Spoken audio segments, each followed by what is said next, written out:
The first assignment we're going to look at is assignment 1, which is describe what your role, responsibility and boundaries would be as a teacher in terms of the teacher and training cycle. The recommended word count is 300 to 500 words.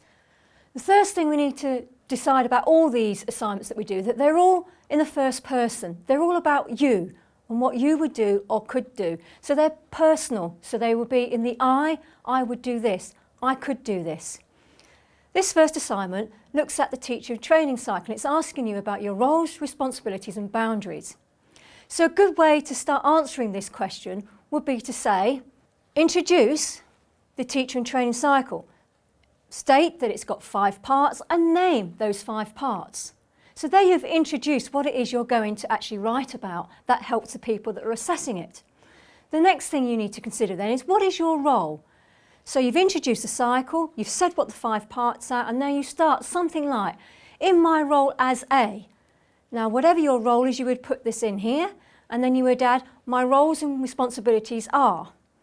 Now to further help you with this, it would be quite good if you were to write it in the way that, at the initial assessment stage, my role is, my responsibilities are, and my boundaries are. And then you would go on for your next paragraph. At the planning learning stage, my role is to, my responsibility is to, and the boundaries that I encounter at this stage are as follows.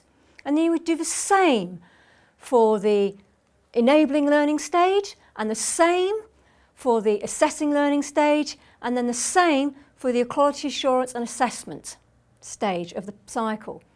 You need to mention at some time during this writing that it is a continuous cycle that can be entered at any stage. Please try to remember to include boundaries. This is where sometimes students tend to go a little bit wrong. Boundaries are things that make your job difficult. They could be the negative aspects of your role. Things like too much paperwork, lack of funding, lack of resources. Or it may be that your initial assessment process isn't good enough in a sense that you don't get all the information you need before the student arrives at your classroom. The guideline word count is about 500 words. I would look at this as a minimum. Please don't cut your writing short. Write what you do. Write your answer as you would write it. I would like to say, don't go over and do like thousands and thousands of words, but it is quite acceptable to have maybe 800 to 900 words, as long as you are describing exactly what the assignment requires.